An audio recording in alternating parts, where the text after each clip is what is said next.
हम आज मौजूद है उत्तर प्रदेश के ज़िला बलिया में। यह पार्क है, हम आज जहाँ मौजूद है बसंतपुर पार्क के नाम से लोग जानते हैं। सुरहा ताल के बिल्कुल ही समीप है और यहाँ तक समीप है कि सुरहा ताल बाढ़ के मौसम में इसको अपने आगोश में ले लेता है। इसमें अभी महाविद्यालय भी बना है, विश्वविद्यालय भी बना है। दोस्तों, ये इसकी कहानी बहुत ही अजीब है। चंद्रशेखर सिंह जी इसके उत्थान के लिए बहुत कुछ किए। यहाँ पे एयरपोर्ट बनाने तक के लिए उन्होंने यहाँ पर उसकी नींव डालना भी शुरू कर दिया था, जो कि पीछे आपको दिख रहा है, आपको पीछे दिख रहा होगा।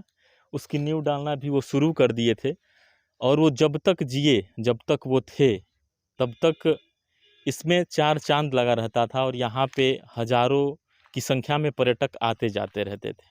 जब से वो उनका निधन हुआ, तब से बिल्कुल ऐसा लगता है कि इस पार्क का भी निधन हो गया। दोस्तों, इसका वजूद इतना अच्छा था कि यहाँ पे जो एशिया का सबसे बड़ा फुहेरा है वो यहाँ पे था, ऐसा माना जाता है। लेकिन अभी वो बिल्कुल ही जर्जर हो चुका है, बहुत ही बेकार हो चुका है, चूँकि उसको दिखाना कोई मतलब नहीं रह जाता है। तो अभी हम उसी पार्क में मौजूद हैं जहाँ पे अभी भी लोग उस खूबसूरती को देखने, उस खूबसूरती को ढूंढने यहाँ पे आते हैं।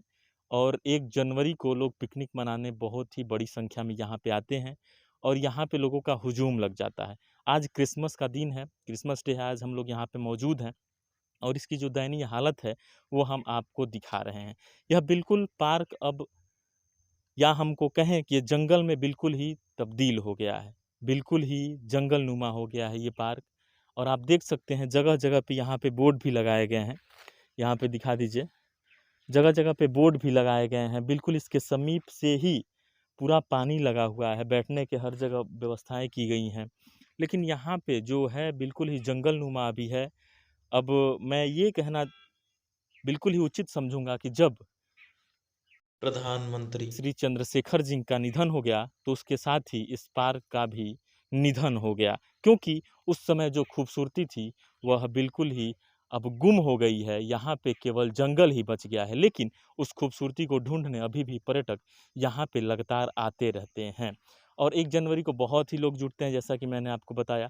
यहाँ पे माननीय चंद्रशेखर जी ने इंटरनेशनल जो एयरपोर्ट है उसको बनाने के लिए यहाँ पे बहुत ही प्रयास किया, मशक्क़त की, यहाँ तक कि यहाँ पे काम भी शुरू हो गए थे। लेकिन यहाँ के कुछ स्थानीय लोग हैं, उसका विरोध करने के कारण वो यहाँ पे एयरपोर्ट नहीं बनवा पाए, उड़ान विभाग का एयरपोर्ट नहीं बनवा पाए। हम आपको बता दें कि अगर एयरपोर्ट यहाँ पे बन गया होता तो आज बलिया कहाँ होता। बलिया जो है दोस्तों, यहाँ पे कई हज़ार लोगों को यहाँ पे रोज़गार मिल गया होता उस एयरपोर्ट के ज़रिए। बहुत सारे लोग यहाँ पे आते जाते उसके ज़रिए।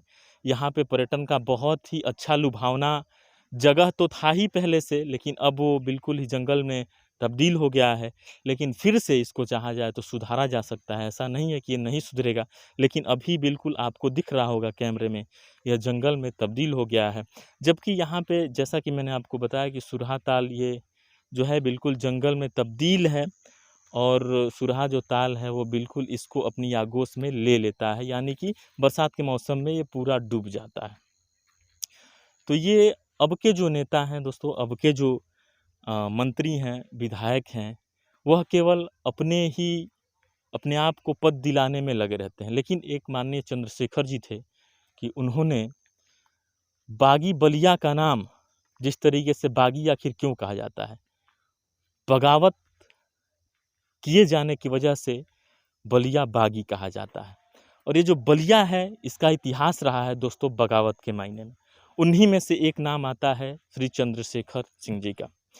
ये यहाँ के प्रधानमंत्री तो बने ही, उसके साथ ही मैं आपको बता दूं कि उन्होंने किसी भी सरकार की पैरवी कभी नहीं की।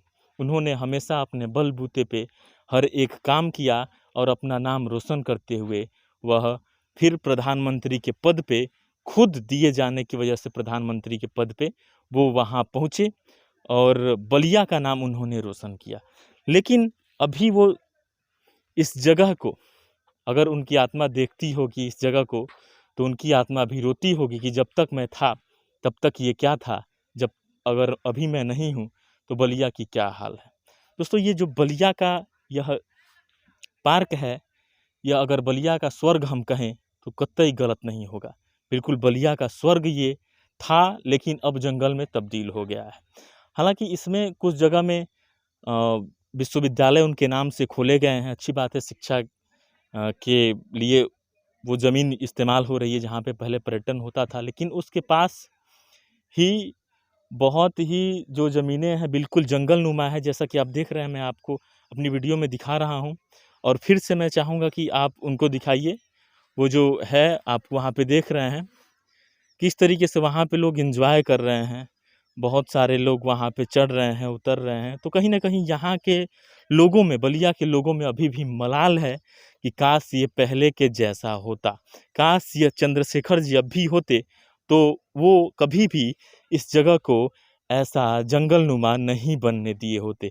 वो हमेशा इसको दुरुस्त रखते और हमेशा ये पर्यटन का एक बहुत ही बेस्ट जगह बना रहता। और बलिया का दिल के रूप में जाने जाने वाला यह बसंतपुर पार्क आज बहुत ही फेमस होता और बहुत दूर दूर से यहाँ पे पर्यटन आते हैं। हालांकि अभी भी आते हैं, वही जो मलाल है मन में कि काश वैसा होता, उसको देखने के लिए लगातार यहाँ पे लोग आते हैं। लेकिन जब उन्हें नहीं मिलता है तो निराश होके फिर वो लौट जाते हैं। तो दोस्तों, यहाँ पे मैं आपको जिस तरीके से दिखा रहा हूँ, आप यहाँ भी देख सकते हैं क्या व्यवस्थाएं हैं, कैसे जंगल में तब्दील है ये। और यहाँ पे बैठने की व्यवस्थाएं हालांकि की गई हैं कुछ जगहों पे वन विहार द्वारा, और बहुत सारे यहाँ पे पर्यटन अभी भी आ रहे हैं और वह खुशी ढूंढने का प्रयास कर रहे हैं, वह शांति ढूंढने का प्रयास कर रहे हैं। शांति तो मिल रही है, लेकिन वो जो आनंद पार्क में है वह आनंद लोगों को यहाँ पे नहीं मिल पाता है। जो वो लोग ढूंढते हैं कि वो शांति मिल जाए, जो पहले जैसा यह पार्क था वो मिल जाए, तो वो नहीं मिल पाता है। आखिर क्या कारण है? चंद्रशेखर जी जब तक थे तभी तक इसकी सुंदरता क्यों दिखी? उन्हें जाने के बाद यह सुंदरता कहाँ गायब हो गई? आखिर उनके जाने के बाद इसको नहीं संवारा जा सकता था? ये सवाल है दोस्तों, बहुत ही बड़ा सवाल है। और आप खुद से करिएगा कि आखिर क्या कमी है कि यह नहीं उस तरीके से किया जा रहा है और यह बिल्कुल ही जंगल में बदलता जा रहा है। आप खुद से सवाल करिएगा कि अगर बलिया में अब अभी एयरपोर्ट बना होता तो क्या अभी बलिया का विकास कहाँ पहुँचा होता, और नहीं बना है तो अभी बलिया का विकास कहाँ है? या आप खुद से सवाल करिएगा कि जो आज के नेता हैं सत्ता पाने के लिए जिस तरीके से कहीं भी किसी तरीके से उन्हें बस सत्ता मिलनी चाहिए, कहीं भी घुलटियाँ मारने को तैयार हैं, तो आप खुद से सवाल करिएगा कि चंद्रशेखर जी आज होते तो क्या यह पार्क ऐसा ही होता? यह जो नेता हैं वो कोई भी चंद्रशेखर सिंह जी के जो कर्तव्य हैं, उनकी जो व्यक्तित्व हैं, और वो जिस तरीके से अपनी बातों को रखने के लिए माने जाते थे, शान शौकत के लिए माने जाते थे, बलिया की शान माने जाते थे, क्या वैसा कोई बलिया में आ पाएगा?